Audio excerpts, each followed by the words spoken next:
시간이 다 됐습니다. 다 같이 묵도드리심으로 주일날 예배를 하나님 아버지께 드리시겠습니다.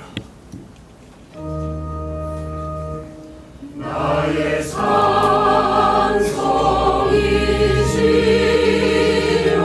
나의 피난처이신 여호와여 우리와 함께 하시사 영원히 인도하소서.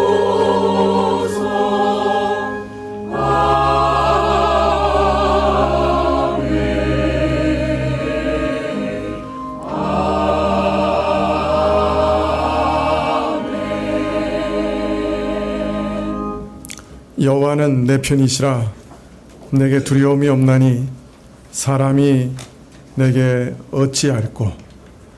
여호와께 피함이 사람을 신뢰함보다 나으며 여호와께 피함이 방백들을 신뢰함보다 낫도다. 아버지 하나님, 참으로 하나님께서 저희의 편이 되어주시고 저희를 사랑하시고 저희를 선대하시고 저희 인생에 선한 계획을 가지고 계심을 참으로 감사드립니다. 이러한 하나님 앞에서 저희가 마음을 들여 경배하고 감사드리게 하옵시고 또 하나님의 자녀답게 이 땅에서 참으로 살아갈 수 있도록 성령께서 힘주시기를 다시금 기도합니다. 범죄한 것을 고백하옵고 사하심을 구하올 때 예수님의 이름으로 기도합나이다. 아멘. 찬송가 6장입니다.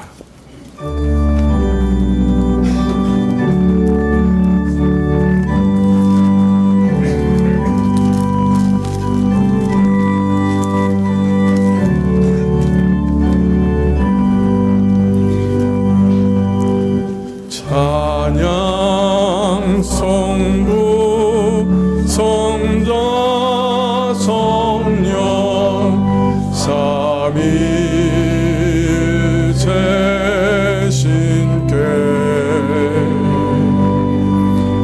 영세무궁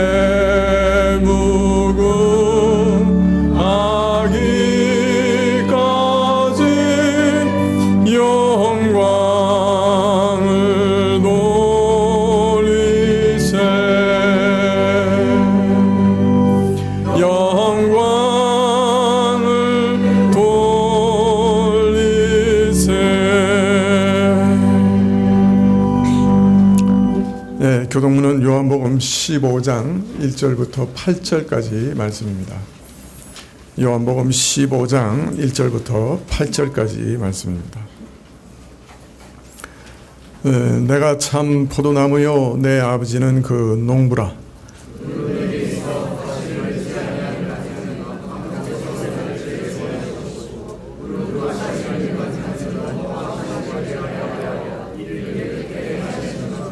너희는 내가 일러준 말로 이미 깨끗하였으니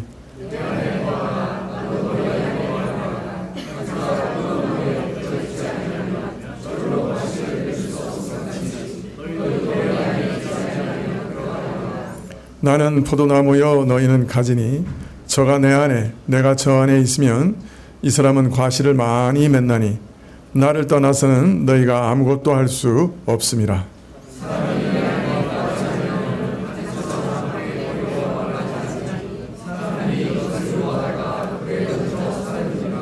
너희가 내 안에 거하고 내 말이 너희 안에 거하면 무엇이든지 원하는 대로 구하라. 그리하면 이루리라. 너희가 과실을 많이 맺으면 내 아버지께서 영광을 받을 것이요 너희가 내 제자가 되리라. 아멘. 사도신경으로 우리 신앙을 고백드리겠습니다. 전능하사 천지를 만드신 하나님 아버지를 내가 믿사오며 그 외아들 우리 주 예수 그리스도를 믿사오니 이는 성령으로 잉태하사 동정녀 마리아에게 나시고 본디오 빌라도에게 고난을 받으사 십자가에 못 박혀 죽으시고 장사한 지 사흘 만에 죽은 자 가운데서 다시 살아나시며 하늘에 오르사 전능하신 하나님 우편에 앉아 계시다가 조류로서 산자와 죽은 자를 심판하러 오시리라. 성령을 믿사오며 거룩한 공회와 성도가 서로 교통하는 것과 죄를 사하여 주시는 것과 몸이 다시 사는 것과 영원히 사는 것을 믿사옵나이다. 아멘. 네, 54장 찬송하시겠습니다.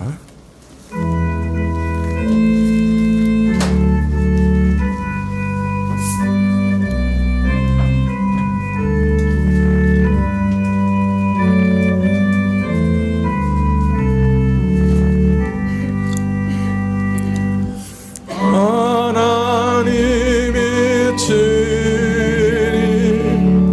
여기 계시오니 지금 주께 경배하세. 주님 계신 전에 모두 함께 모아가 엄숙하게 엎디오라.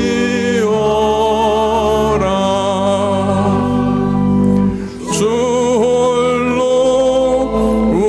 우리를 구원하셨으니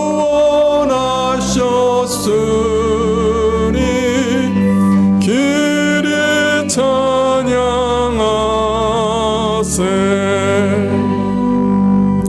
비파 소리 높이 울려 퍼지는데 모든 물이 둘러섰네.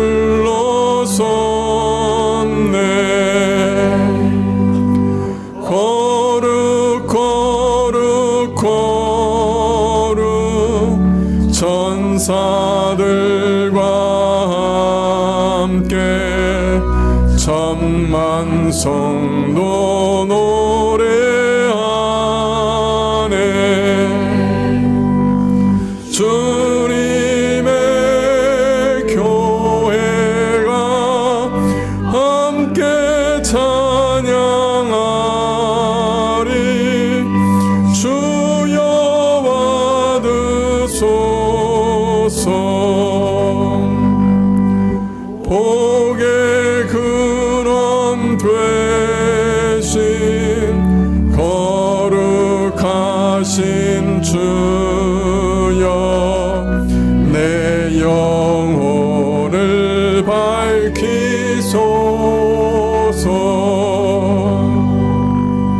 천사처럼 모두 영원토록 주를 찬양하게 하옵소서.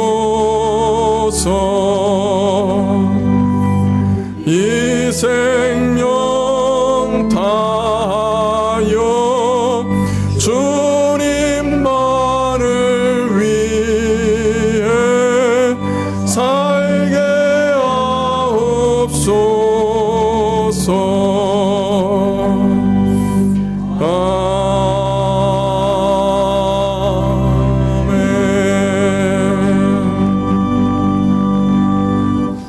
네, 광고 말씀 보시겠습니다. 난예배 후에 임시당회로 잠깐 모이겠습니다. 우리 유성민 목사님 방에서 예배 끝나고 잠시 모이겠습니다. 오늘 오후 예배 시에 사랑구역 특송이 있겠습니다. 기억해 주십시오. 유초등부 여름성경학교가 이번 주 금토 양일간 동두천 자연휴양림에서 있겠습니다. 비가 혹시 올지도 모른다는 말씀, 그 예보가 있었는데요. 하여튼 오가는 길 지켜주시고 또 자녀들이 여름성경학교 하는 기간 동안에 성령 하나님께서 많은 은혜를 주시기를 위해서 기도해 주십시오. 우리 박호민 전도사님이 오셔가지고 말씀 전해 주시고 또 같이 아이들하고 이렇게 행사도 하실 예정인데요. 예? 예? 아, 예. 여름 성경학교에 오실 예정입니다. 그래서 위에서 기도해 주시면 좋겠습니다. 전교인 수련회가 8월 14일, 15일에 파주 그레이스 연수원에서 있겠습니다. 기도해 주시고요. 오늘 오후 예배 후에 믿음, 사랑, 은혜구역 모임이 있겠습니다. 많은 분들 기도하시겠습니다. 아버지 하나님, 항상 기도하는 것이지만은 저에게 은총을 베풀어 주셔서 하나님이 누구신지를 저에게 정말 알려주시기를 원합니다. 보이지 않는 하나님, 참으로 그래서 우리가 우리 사람의 능력으로는 가다할 수 없는 하나님이시오니 또 초월자이시니 하나님이 스스로 열어 계시해 주지 않으면 저희가 하나님 계심도 알지 못하고 또 하나님이 누구신지도 알지 못하고 또 하나님이 어떤 사랑으로 우리를 사랑하셨는지도 알 수 없습니다.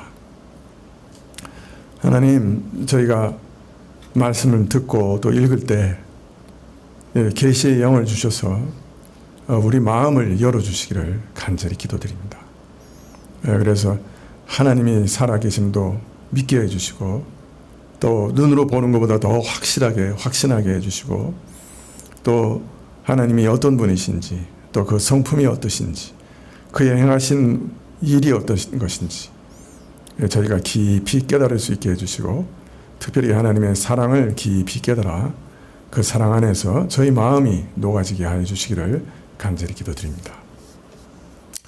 또 하나님, 저희가 하나님도 알지 못하지만 사실은 저희 자신이 누군지도 잘 모릅니다.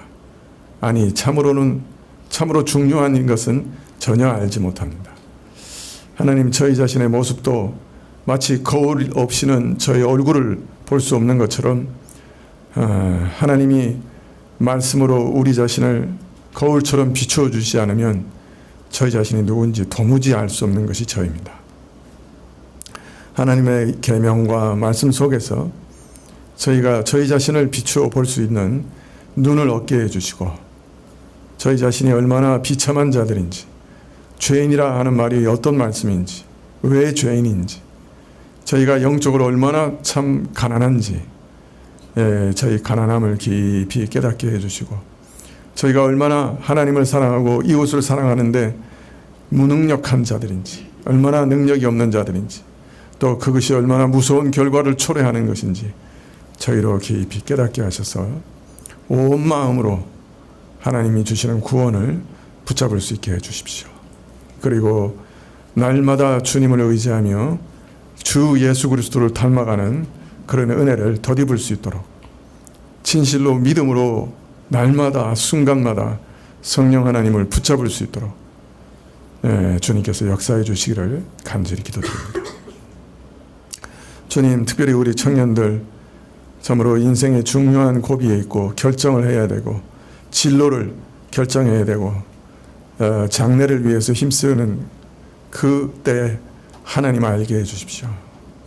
주님, 참으로 나이 많이 연만하여 내가 아무 낙이 없다 말하기 전에 주님을 만나고 주님을 믿을 수 있도록 주님 역사해 주십시오. 주의 때에 만나시겠지만은 그러나 그 시기를 단축시켜 주시고 젊은 시절에 주를 만날 수 있도록 역사해 주시기를 간절히 기도드립니다. 오늘도 주 앞에 저희 헌물 드리는 것을 받으시기를 원하고 참 찬송 가운데 거하시기를 구하며 말씀 주시기를 구할 때 예수님의 이름으로 기도합나이다. 아멘. 예. 네, 말씀은 누가복음 22장입니다. 주보는 23장으로 나왔는데 잘못 인쇄된 겁니다. 누가복음 22장 7절부터 15절입니다.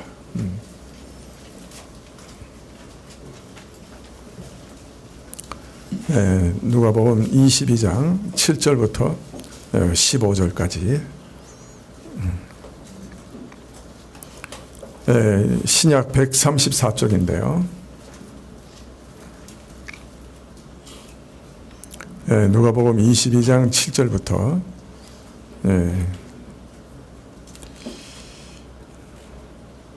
예, 제가 봉독해 드리겠습니다. 유월절 양을 잡을 무교절이 이른지라 예수께서 베드로와 요한을 보내시며 가라사대 가서 우리를 위하여 유월절을 예비하여 우리로 먹게 하라. 여짜오되 어디서 예비하기를 원하시나이까? 이르시되 보라, 너희가 성내로 들어가면 물 한 동이를 가지고 가는 사람을 만나리니 그의 들어가는 집으로 따라 들어가서 그 집 주인에게 이르되 선생님이 내게 하는 말씀이 내가 내 제자들과 함께 유월절을 먹을 객실이 어디 있느뇨 하시더라 하라. 그리하면 저가 자리를 베푼 큰 다락방을 보이리니 거기서 예비하라 하신대. 저희가 나가 그 하시던 말씀대로 만나 유월절을 예비하더라. 때가 이름에 예수께서 사도들과 함께 앉으사 이르시되 내가 고난을 받기 전에 너희와 함께 이 유월절 먹기를 원하고 원하였노라. 아멘.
예, 감사합니다. 낙심되고 두려울 때 주를 바라보게 되죠.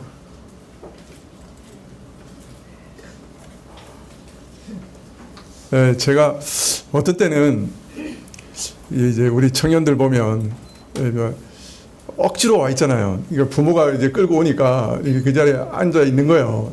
그 이제 생각은 딴 데가 있고 아니면 거의 졸죠. 뭐 처음부터 꾸벅꾸벅 이제 졸거든요. 그러면 이제 제 마음속에 저 어디 기도원이라도 끌고 가서 한 3일 금식하면서 그냥 방언이나 받게 할까. 이제 제가 그 대학 다닐 때는 많이 했거든요. 가가지고 안수해가지고 방언도 많이 받게 하고. 그래서 그런 생각을 하다가도 이 유다를 생각하면, 가룟 유다를 생각하면 그 어떤 기적도 그저 표피로 지나갈 수밖에 없을 수도 있겠다. 그런 생각을 하고 그냥 마음을 내려놓습니다. 일단 같이 가자 그래도 같이 갈 것 같지가 않고 그렇다고 이제 또 방언을 받게 한다고 해서 그게 진짜 방언인지 그것도 잘 모르겠고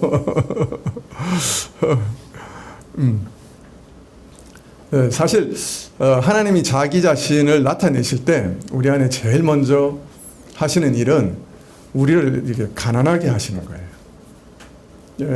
이게 다른 말로 말하면 이게 우리가 어떤 처지에 있는 자인가 하는 것을 깨닫게 하시는 거예요.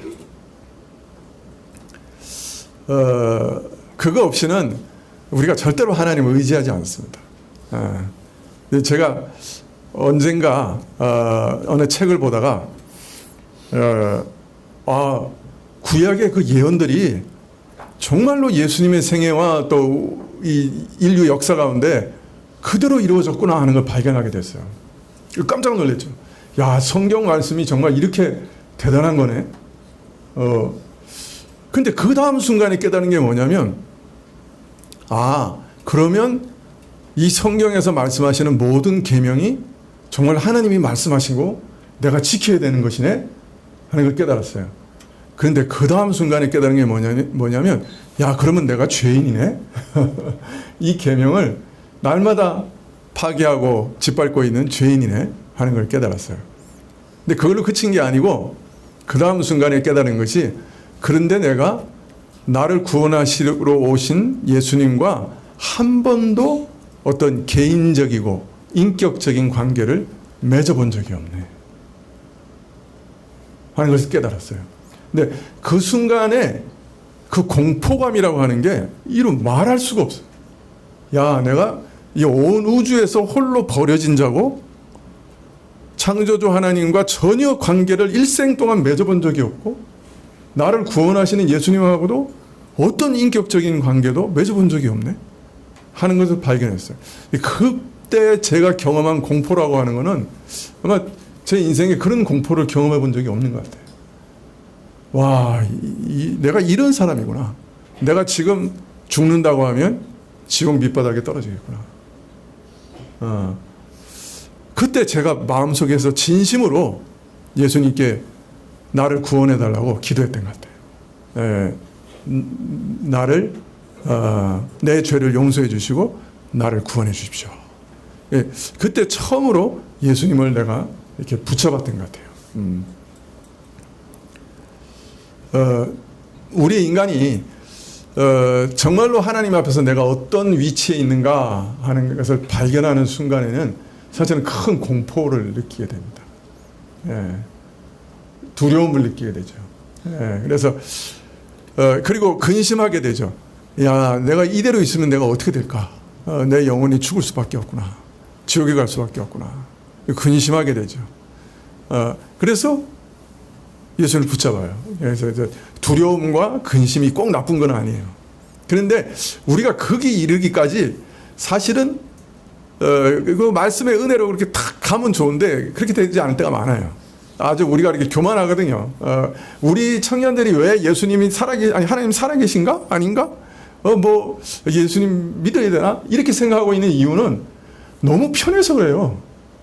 지금까지 아주 좋은 가정에서 아무런 걱정 근심 없이 그냥 그러고 뭐 지금까지 뭐 그렇게 크게 뭐 남들한테 뭐 이렇게 구박받는 것도 없었고 업신여김 받는 것도 없었고 억울한 일도 없었고 뭐 공부하니까 그래도 뭐 성적 그런 대로 잘 나오고 뭐 그래도 부모가 원하는 만큼 안 나오기 때문에 좀 눈치씀 받지만은 그래도 뭐 먹여주죠. 그렇다고 쫓아내는 것도 아니고 뭐 성적 떨어졌다고 야단은 치지만 그렇다고 해서 굶기는 것도 아니고.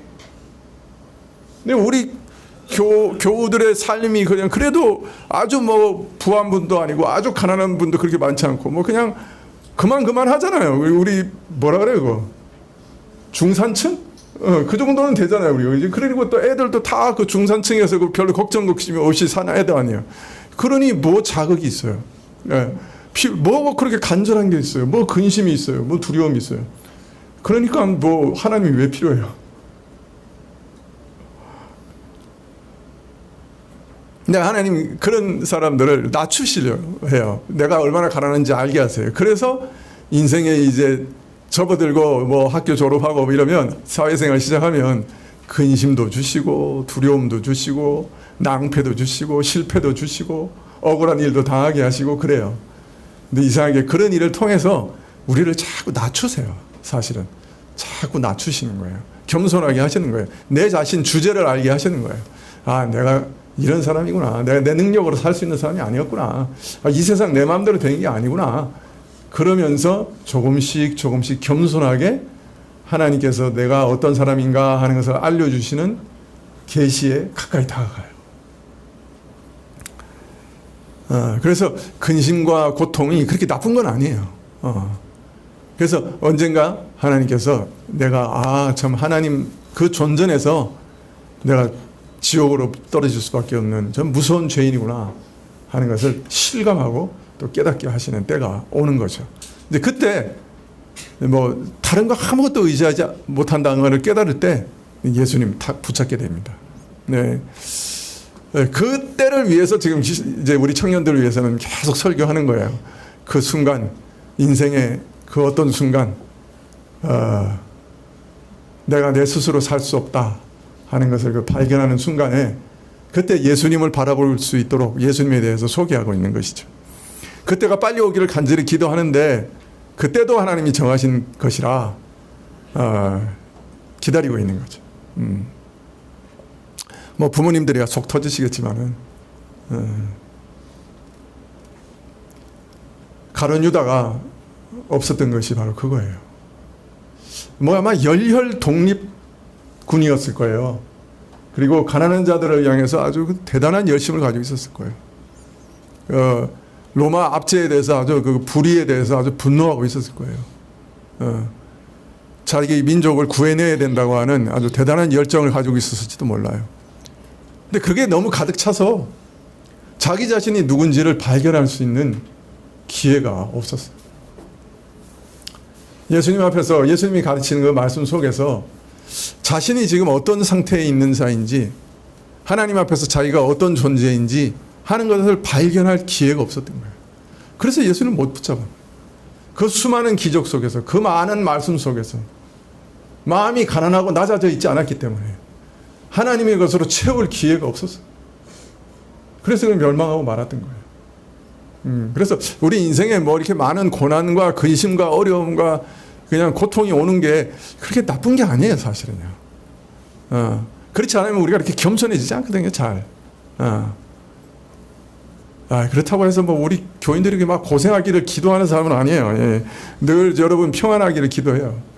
그러나 정말 말씀 속에서 자기 자신이 누군지를 발견하게 하시는 그 은혜가 주어지기 위해서는 우리가 어느 정도 겸손이 반드시 필요해요. 나를 비우는 게 필요하고 내가 얼마나 가난한 자인지를 아는 게 정말 필요해요.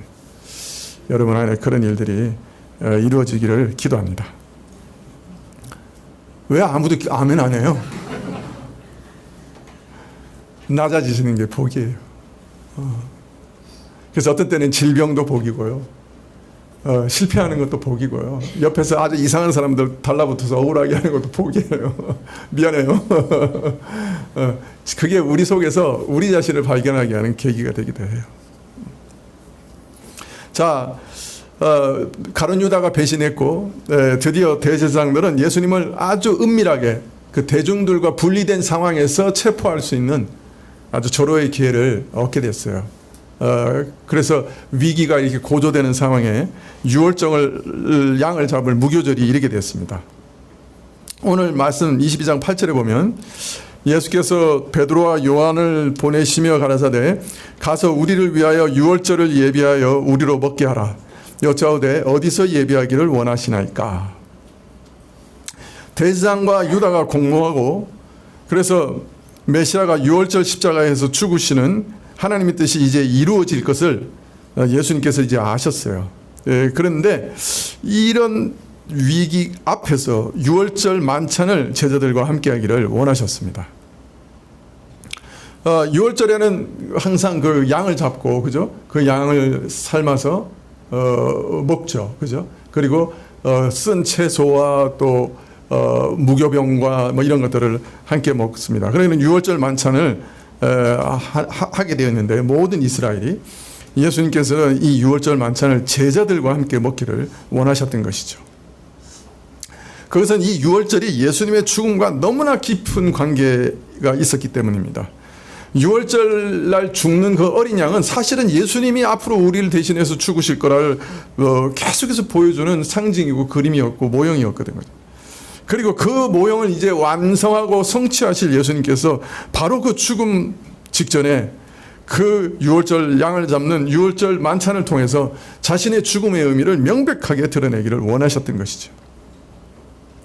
자, 마태복음에 보면 무교절 첫날 곧 정월 14일 유월절이 되자 제자들이 예수님께 먼저 어디에서 유월절을 잡수시기를 원하십니까? 라고 물으니 예수님께서 두 제자를 보내어 준비하게 하셨다 이렇게 말하고 있습니다. 근데 누가복음은 예수님께서 먼저 두 제자를 보내시면서 유월절을 준비하라고 명하신 것처럼 말씀하고 있습니다. 따라서 유월절 만찬을 위해 특별히 생각해 두신 것이 있습니까? 물은 제자들의 질문에 대해서 예수님께서 대답하신 것이라고 하는 마타와 마가와의 말씀과는 약간 차이점이 있는 것처럼 보입니다. 그러나 마가와 마태를 보면 먼저 제자들이 묻고 예수님께서 베드로와 요한에게 유월절 만찬을 예비하도록 지시한 것을 알 수 있습니다. 다만 누가는 예수님께서 지시한 것을 먼저 강조하여 드러내므로 유월절 만찬에 대해서 예수님께서 더 주도적이셨고 또 유월절 먹기를 정말 간절히 원하셨다 하는 사실을 더 부각시키려고 했던 것처럼 보입니다. 누가복음 22장 10절에 보면 이르시되 보라 너희가 성내로 들어가면 물 한 동이를 가지고 가는 사람을 만나리니 그들이 들어가는 집으로 따라 들어가서 집 주인에게 이르되 선생님이 내게 하는 말씀이 내가 내 제자들과 함께 유월절 먹을 객실이 어디 있느뇨 하시더라 하라. 그리하면 저가 자리를 베푼 큰 다락방을 보이리니 거기서 예비하라 하신대 저희가 나가 하시던 말씀대로 만나 유월절을 예비하니라. 마태복음은 제자들을 보내면서 성 안에 들어가서 이러이러한 사람이 있을 것이니 우리 선생님께서 이르시기를 나의 때가 이르렀으니 내 집에서 제자들과 함께 유월절을 지키려 한다고 말하라고 하신 것으로 기록하고 있습니다. 마가와 누가복음은 이러이러한 사람이라고 마태가 제시한 사람이 누구였는지 또 그 사람을 어떻게 만날 수 있었는지 하는 것을 구체적으로 말씀하고 계십니다. 성 안에 들어가면 물동이를 가지고 가는 사람을 만나게 될 것이니 여기서 가지고 간다는 것은 이렇게 운반해 간다는 얘기예요. 아마 그 당시에 뭐 지고 갔을 수도 있고 메고 갈 수도 있습니다. 이렇게 끈으로 매는 뭐 그런 것일 수도 있는데요. 이렇게 물동이를 메고 가는 사람을 만나게 될 것인데 그를 따라가서 그 주인에게 말하되 선생님께서 이르시되 내가 나의 제자들과 함께 유월절을 먹을 곳이 어디 있느냐 하시더라 하고 물으면 그가 자리를 준비된 큰 방을 보여줄 것이고 거기서 준비하라 그렇게 말씀하시면서 제자들을 성 안에 보냈습니다. 그래서 성 안에 들어갔더니 그대로 돼서 다 유월절 만찬을 준비하게 됐다 이렇게 말씀하고 있는 것이죠. 자, 그런데 이 유월절 만찬을 준비하라고 하시는 일도 좀 이상해요. 그죠? 분명히 이 만찬장이 어디냐면 마가의 다락방이거든요. 여기서 이제 만찬장에서 출발하셔서 잡히시는 이제 그 겟세마네 동산까지 갈 때 이 만찬장 밑에서 벌거벗은 채 그 담요를 두르고 꾸벅꾸벅 졸든 청년이 따라갔어요. 그러다가 예수님이 붙잡히실 때 이 담요를 벗어 던지고 벌거벗은 채 도망을 갔어요. 그게 마가복음에 기록되어 있거든요. 근데 누가 그랬다고는 기록이 안 돼 있어요. 근데 우리는 다 알아요. 그가 누군지. 마가야. 이게 마가가 그날 밤에 마가의 다락방, 자기 집 다락방 위에서 예수님께서 성만찬 하시는 동안에 잠자다가 일어났는지 모르지만 벌거벗고 그냥 담요만 두들고 있다가 예수님이 어디 나가시니까 따라간 거예요. 그러다가 예수님 잡히시는데 이놈도 예수님 하고 있는 제장가 하고 잡으려고 하니까 그 담요를 벗어 던지고 벌거벗은 채 도망간 거예요. 근데 누가 그랬다고는 하지 않는데 그런 청년이 있었다라고 마가복음에만 기록되어 있는 거예요. 그래서 우리는 그게 누구라고요? 마가라고 아는 거죠. 자기가 경험한 일들을 경험한 거예요. 그러니까 이 다락방이 누구네 집 다락방이라고? 마가네 집 다락방인 거예요. 그러니까 마가네 집 다락방인 거는 분명한데, 그런데 그러면 이제 예수님께서 그 6월절 만찬을 마가 다락방에서 준비해 이러면 되시는데, 이거 가다가 가면 물동이를 이고 가는 사람이 있을 거야. 그리고 물동이 있는 사람을 따라가면 어느 집에 가게 될 거야. 이거 007 접선하는 것도 아니고, 그죠? 뭐 이상한 방식으로 지금 이렇게 그 다락방을 가라 그러시는 거예요. 그거 왜 이렇게 하시느냐 말이에요.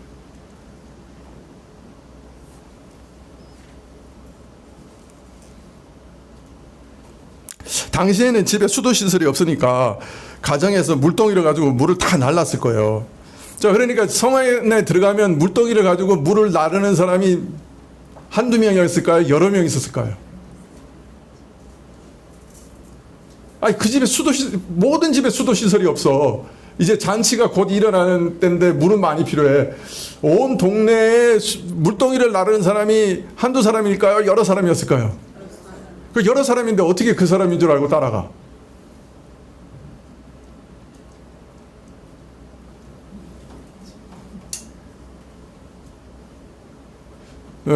여기에서 물동이를 나르는 사람이라고 할 때 여기 특별히 남자를 지칭해요. 원어를 보면 물동이를 지고 가는 남자가 있을 거니까 따라가라. 네. 근데 이제 확실한 건 아닌데 그 당시에 물동이를 이거나 또 그 물동이를 가지고 물을 나르는 것은 거의 여자들이나 여종의 일이었던 것 같아요. 그래서 어떤 사람은 남자들은 가죽 부대를 사용했다 뭐 이런 사람도 있긴 한데 그걸 뭐 명확하지는 않아요. 뭐 몇 년 전이지만 오래된 거니까 오래전 얘기니까. 그러나 아마도 물동이를 이는 이는 대부분 여자들이 하는 일이었던 것 같아요. 그런데 그 중에 남자가 물동이를 지고 간다. 그러면 이건 이제 특별한 거니까. 그래서 그 남자를 따라가라. 그래서 여기서 남자라고 하는 게 아주 분명하게 강조되어 있습니다. 그래서 아마 남자가 물동이를 지고 가니까 이게 눈에 딱 그죠? 띄는 일이 아니었나 그렇게 생각되는 것이죠. 근데 문제는 왜 예수님께서 제자들에게 누구 집이라고 가르쳐 주지 않고 마치 현대 첩보원들이 접선한 것처럼 물동이로 지고 가는 사람을 따라가라 이렇게 하고 유월절 만찬을 드실 장소를 안내받게 하셨는가? 왜 이런 방식으로 정하셨는가 하는 것입니다.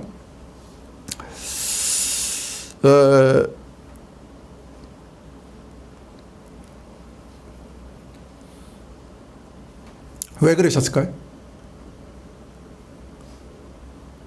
아마도 예수님께서는 유다에게 정확한 유월절 만찬의 장소를 알리시지 않고 유월절 만찬 장소를 정하시기를 원하셨던 것 같아요. 가룟 유다가 그 장소를 알면 미리 군대를 그저 동원해서 유월절 만찬 장소를 습격할 수가 있잖아요. 그러니까 유월절 만찬을 온전하게 정말 제자들과 함께 지내시면서 충분하게 교제하고 말씀하기를 원하셔서 그리고 유월절 만찬 도중에 이제 성만찬을 제정하실 거니까 그러한 일들이 방해받지 않도록 가룟 유다가 성만찬 장소를 알지 못하기를 원하셨던 것 같아요. 예, 그래서 아마 이런 특별한 방식으로 성만찬 장소를 정하신 것이 아닌가 그렇게 생각이 듭니다. 자, 그런데 여기서 두 가지가 문제가 있어요. 두 가지 의견이 갈라져요. 이 만찬 장소를 가르쳐 주신 이 일에 대해서 두 가지 의견이 있는데, 첫째는 예수님께서 이런 명령을 미리 철저히 준비하셨다는 거예요. 그러니까 예수님께서 예루살렘에 입성하기 전에 미리 알고 있었던 예루살렘 거주하던 어떤 제자에게 유월절 장소의 제공을 부탁하셨고, 그러니까 마가의 뭐 아버지나 이런 사람에게 미리 그 전에 유월절에 왔을 때, 그러니까 그 전에 저 예루살렘에 왔을 때 다음번 유월절에 내가 유월절 만찬을 당신 집에서 하고 싶으니까 준비해 주시오라고 미리 부탁을 하셨다는 거예요.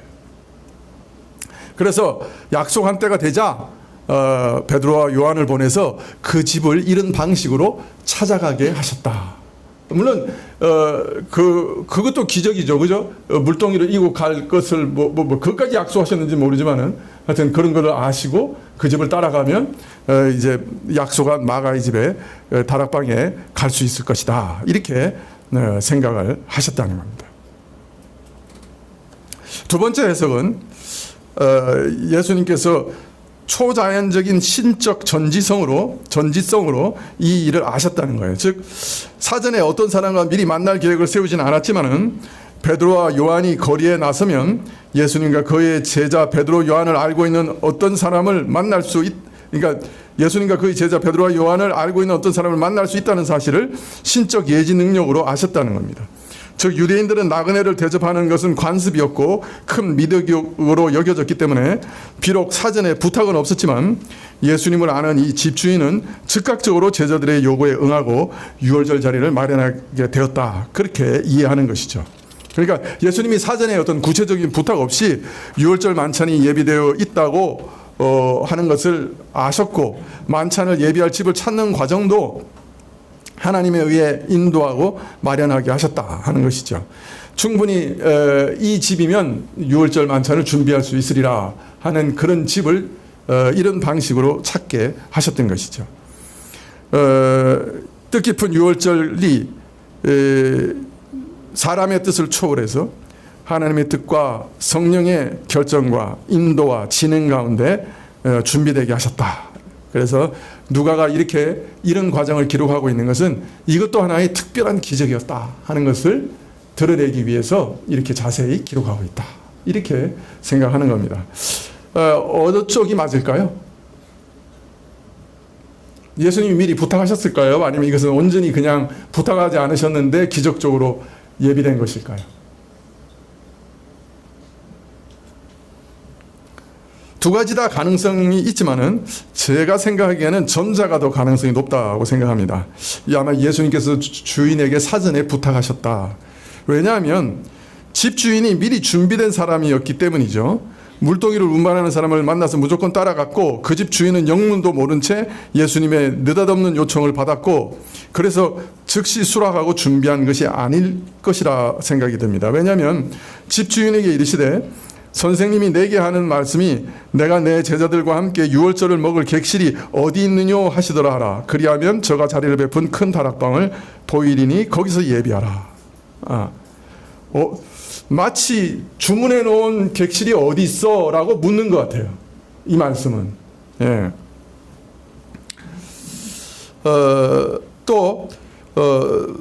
마태복음에 보면 성 안에 아무 이러이러한 사람에게 가서 이르되 선생님 말씀이 내 때가 가까웠으니 내 제자들과 함께 유월절을 내 집에서 지키겠다 하시더라 하라. 자, 그러니까 예수님께서는 내 때가 가까웠다라고 그 주인에게 전하라고 말하신 거예요. 그러니까 다른 말로 말하면 이 집 주인은 예수님께서 내 때가 가까웠다라고 말씀하시는 그 말씀의 의미가 무엇인지를 어느 정도 이해하는 사람이었던 거죠. 그 말을 이해하지 못하는 사람에게 예수님께서 내 때가 가까웠으니 유월절 만찬을 준비하라고 하신다라고 말할 이유가 없지 않겠습니까? 특별히 내 때가 가까웠다 하는 메시지를 전하라고 하신 것은 이 집 주인이 예수님께서 내 때가 가까웠다라고 말하는 말의 의미를 어느 정도는 이해할 수 있는 예수님의 제자였다라고 하는 것을 우리가 짐작할 수 있는 것이죠. 최소한 예수님의 의도를 이해할 수 있는 그런 사람이었다 하는 것을 우리는 짐작할 수가 있습니다. 그래서 아마도 예수님께서 미리 자신의 그 유월절 만찬장을 준비하지 않으셨는가 이렇게 짐작이 가는 것입니다. 여러분 여기 특별히 주의할 것은 유월절을 준비하시면서 내 때가 가까웠다 하고 말씀하신 겁니다. 여러분 내 때라고 하는 말이 처음 이렇게 아주 강조해서 나타나는 곳이 어디 있습니까? 혹시 기억나십니까? 처음에 말씀하시기를 내 때가 가깝지 않다고 말씀하셨는데 어디서 기억나세요? 여러분 요한복음 처음에 가나의 혼인잔치 할 때 그 마리아가 포도주가 떨어졌다고 얘기할 때 예수님 뭐라고 대답하세요? 내 때가 아직 이르지 않았다 그렇게 얘기하시죠. 그리고 나서도 여러 번 내 때라고 말씀하시면서 아주 특별한 때를 의식하고 계십니다. 다른 말로 말하면 예수님의 일생에는 어떻게 보면 그 어떤 아주 중요한 때가 있으셨던 거예요. 어떤 면에서는 예수님께서 이 땅에 나실 때부터 항상 의식하셨던 것이 바로 그거였어요. 내 때가 있다. 그건 뭔가 평생을 기다리는 뭔가 있었던 것입니다. 예수님은 이렇게 말씀하신 적이 있습니다. 나의 받을 세례가 있으니 그 일이 이르기까지 나의 답답함이 어떠하겠느냐.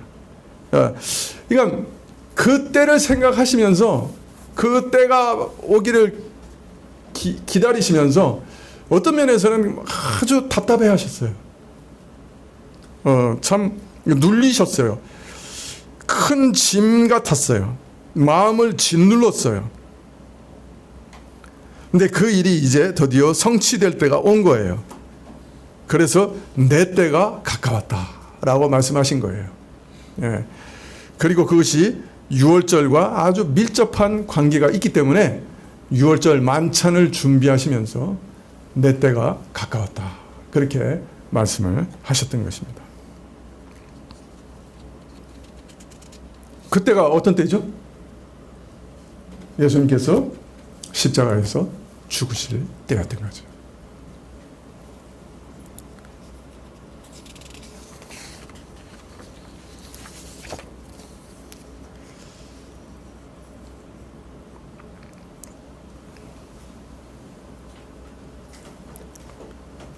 예, 14절에 때가 이르매 예수께서 사도들과 함께 앉으사 이르시되 내가 고난을 받기 전에 너희와 함께 유월절 먹기를 원하였노라. 자, 유월절 준비가 다 됐어요. 만찬을 시작하고 예수님께서 사도들과 함께 자리에 기대어 앉으셨습니다. 그리고 고난 받기 전에 너희와 함께 유월절 먹기를 원하였다 하고 말씀하시면서 유월절 만찬을 이제 시작하셨습니다. 여러분, 이 유월절 만찬은 이 성찬하고 굉장히 밀접한 관계가 있습니다. 사실은 유월절 만찬의 순서 중에 두 부분을 예수님께서 채용하셔서 성만찬을 제정하신 거예요. 그러니까 유월절 만찬 중에 포도주를 마시는 것도 있고 떡을 떼는 부분도 있어요. 그래서 이 유월절 만찬의 과정 중에 두 부분을 예수님께서 따로 떼가지고 성만찬으로 제정하신 겁니다.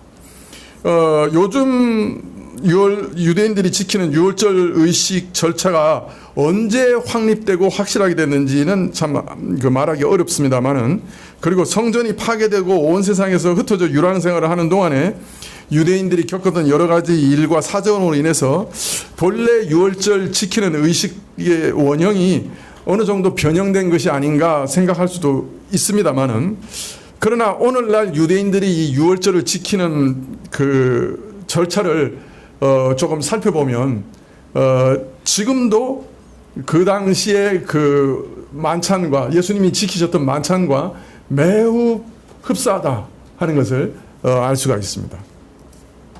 요 사이도 어떻게 유월절을 지키냐면 의식을 시작하면서 포도주 잔을 두고 이렇게 따른 다음에 그 잔을 축사합니다. 축복을 합니다. 가장이나 이 유월절 의식을 주례하는 사람이. 그 다음에 마십니다. 축복하고 마십니다. 그 다음에 두 번째 잔을 포도주 잔에다 붓고요. 그 다음에 손을 물로 씻습니다. 여기 정결 의식을 하는 거죠. 그 다음에 채소, 쓴 나물 이런 거를 먹습니다.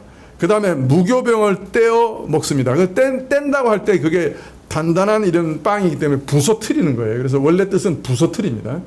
부서뜨려서 먹고, 그 다음에 유월절에 관한 질문의 형식으로 유월절에 관해서 설명합니다. 그러니까 아이가 먼저 묻게 되어 있습니다. 아버지, 유월절이 무슨 의미예요? 라고 묻게 되어 있습니다. 그러면 이제 그 유월절을 진행하는 그 주관하는 사람, 보통 가장이 유월절의 의미가 뭐다 하는 것을 설명하게 되어 있어요. 그 다음에 두 번째 잔을 마십니다. 이제 두 번째 잔을 부은 다음에 손을 씻고, 그 다음에 유월절 예식의 의미를 알려주고, 그 다음에 두 번째 잔을 마십니다. 그 다음에 또 손을 씻고 무교병을 두고 또 축복하고 또 먹습니다. 그 다음에 또 쓴나물을 두고 축복한 다음에 먹습니다. 그 다음에 유월절 식사, 곧 구운 고기를 먹고, 그 다음에 남은 무교병을 마저 먹습니다. 세 번째 잔을 부은 다음에 식후 기도를 하고 마시고, 네 번째 잔을 붓고 찬송을 부른 다음에 네 번째 마지막 잔을 마시고 의식을 끝냅니다. 유대인들은 지금도 앞으로 오실 메시아를 기다리고 있기 때문에 유월절 의식을 지키고 마지막에 찬송을 부르고 마지막 잔을 마시면서 그들이 하는 말이 있습니다. 올해는 여기서, 내년은 예루살렘에서, 올해는 속박, 내년에는 자유. 일종의 축원 비슷한 말을 하는데요.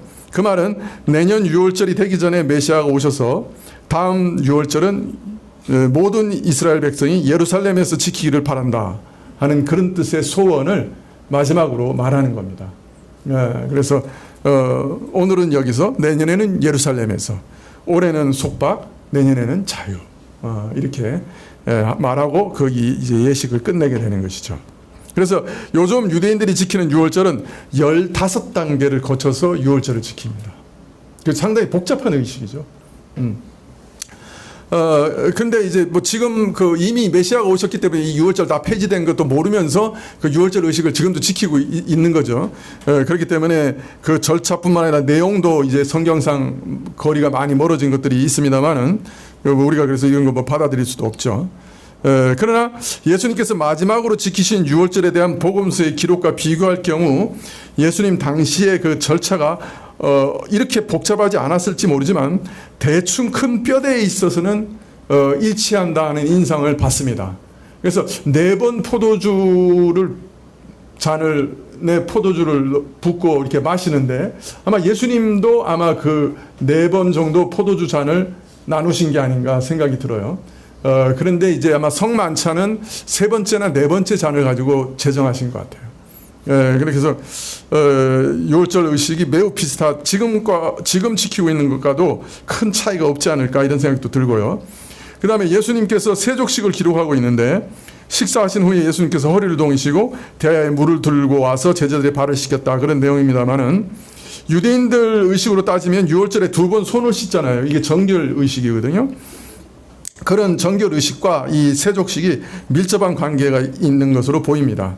물론 예수님은 세족식을 당시 유월절 의식의 관행 따라 그대로 하신 것이 아니라 이제 유월절을 완성하실 분으로서 유월절 의식 중에 행하는 정결 의식이 무엇을 뜻하는지, 참으로 예수님께서 우리 모든 죄인을 완전하게 속죄하시고 저들의 죄를 영원히 정결케 하시는 분이라고 하는 것을 온전하게 드러내는 방식으로 발을 씻기시고 그 일을 설명하시는 형식으로 약간 다르게 정결 의식을 행하셨지만은 유월절 그 만찬 도중에는 이 정결 의식이 있는 거예요. 손을 씻는 것 같은, 또 떡을 떼어 축사하신 후에 나누어 주서 먹게 하신 일이나 부수뜨렸다고 하는 그런 일이나, 또 잔을 들고 뭐 축복하시고 나누어 주시고 하시는 일들은 유월절 의식 중에 행하는 절차 중에 하나였던 것이죠. 특별히 요한복음에 보면 식사 후에 14장 이후에 기록된 예수님의 그 고별 강화가 상당히 길게 기록되어 있는데, 이거는 유월절 의식 중에 유월절의 의미를 아이들에게 묻고 대답하는 형식으로 가르친 일과 비교할 수 있는 일이라고 할 수 있습니다. 그리고 유월절 의식을 끝낸 다음에 제자들과 함께 찬송하면서 감람산으로 가셨다 이렇게 기록되어 있는데 이것도 찬송으로 유월절을 마감하는 그 절차와 많이 닮았다 그렇게 말할 수가 있는 것이죠.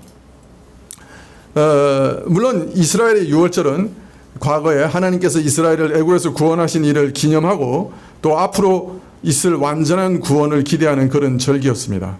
근데 예수님께서 지키신 이 마지막 유월절은 지금까지 수천 년 동안 지켜온 유월절을 바라보면서 그러나 그 성취와 완성을 목전에 두고 마지막으로 지킨 유월절 만찬인 것이고 이제 그 유월절 만찬은 새롭게 돼서 성찬으로 변화되게 된 것이죠. 그래서 이 유월절 만찬은 어떤 면에서 마지막 만찬이 됐고 새로운 유월절을 시작한다는 의미에서는 새로운 유월절의 첫 시작이 됐습니다. 그래서 성만찬의 첫 시작이 된 것이죠. 그래서 이 마지막 유월절은 이스라엘이 지금까지 지켜온 유월절을 지키는 것으로는 마지막이고 그러나 성만찬을 제정하는 의식으로는 새로운 것으로 또 새로운 시작이었습니다. 그래서 마지막 유월절 만찬, 새로운 유월절 만찬이라고 할 수 있겠죠. 다음 시간에는 유월절 의식에 새로운 의미를 부여하시고 성만찬을 제정하신 일들에 대해서 살펴보려고 합니다. 여러분, 마지막으로 한 말씀 더 드리고 싶은 것은 예수님께서 말씀하신 겁니다. 내 때가 가까웠다. 사실 예수님은 이 때를 위해 오셨습니다. 그리고 태어나셔서부터 지금까지 이 때를 의식하면서 사셨습니다. 즉 예수님은 한마디로 말하면 죽으러 오신 분이에요. 우리는 왜 이 땅에 왔습니까? 살러 왔죠. 우리는 다 살러 왔습니다. 근데 예수님은 죽으러 오셨습니다.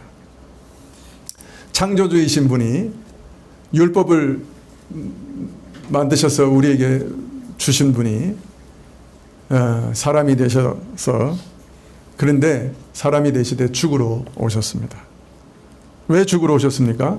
나 같은 죄인을 대신해서 죽으러 오셨습니다. 하나님의 사랑을 이런 방식으로 보이기를 위해서 오셨습니다. 예수님이 나를 위해 죽으셨다 하는 말은 하나님이 그만큼 나를 사랑하신다 하는 말씀입니다. 자기 외아들을 아끼지 않을 만큼 나를 사랑하셨다. 나를 그래서 선대하신다. 내게 선한 계획을 가지고 계신다.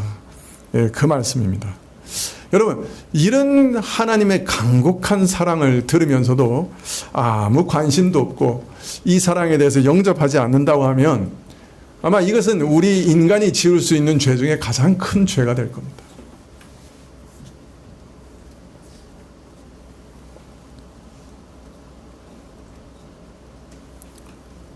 하나님이 나를 사랑하셔서 자기 외아들을 보내셨다 하는 이 사랑에 대해서 그 소식을 듣고도 아무 관심도 없고 그게 나하고 무슨 상관인데 그 사랑을 영접하지도 않고 그 사랑에 반응도 하지 않는다고 하면 아마 인간이 지을 수 있는 죄 중에 가장 큰 죄를 짓는 것이다.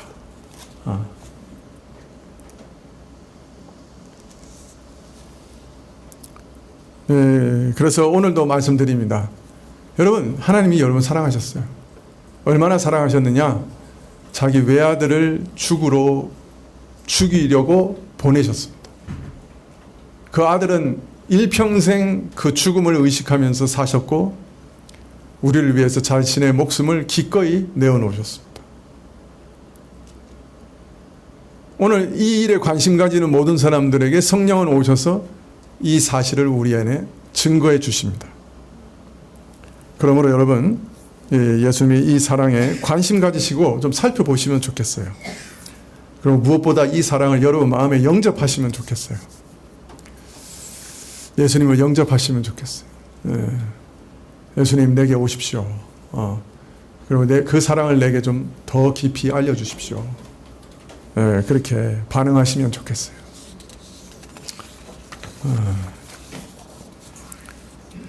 세상에서 가장 무서운 죄를 범하지 않으시기를 소원합니다. 기도하시겠습니다.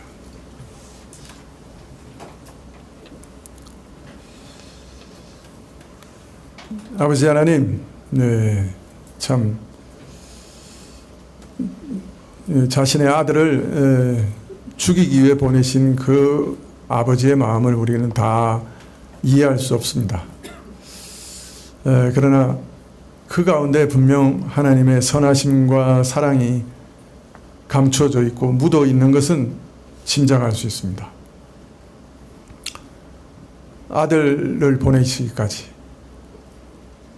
아들만큼 우리를 사랑하신다고 하는 것이 우리 작은 머리로는 도무지 수용되지도 않고 이해되지도 않습니다.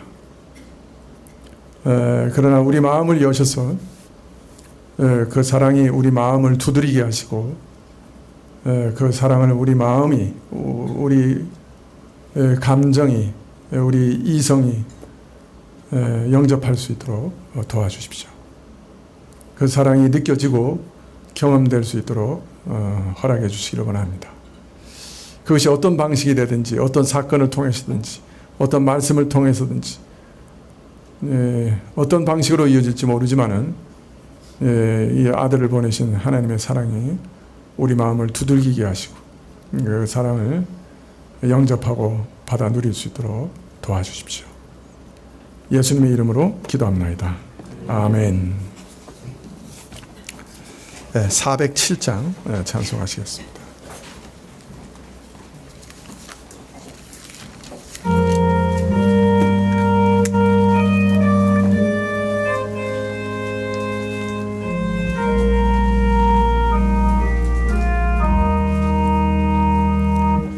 그 영원하신 사랑은 넓고도 깊어서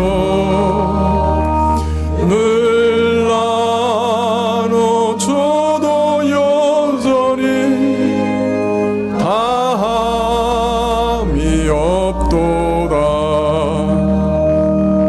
그 사랑 한결같으사 날 도와주시니 나 그 사랑과 믿음을 늘 간직하겠네. 큰 권세 있는 주 예수 가까이 하면서 그 의의 옷을 입으며 온전케 되겠네. 오 만인의 주 예수여 믿는 이 다 같이 주 사랑하는 마음으로 늘 순종합니다.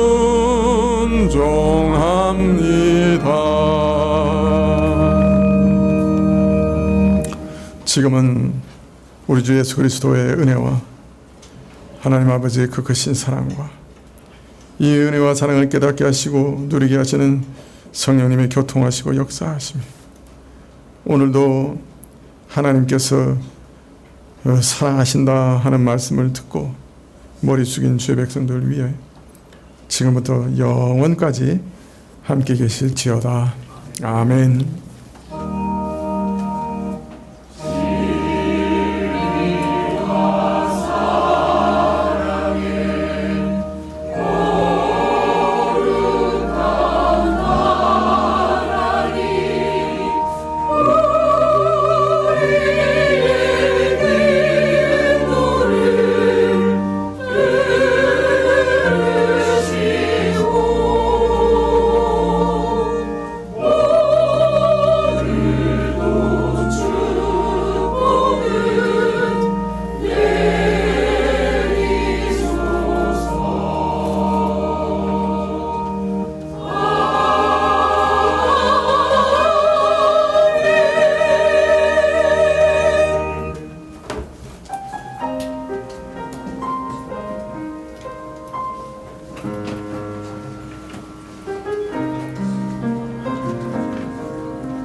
지금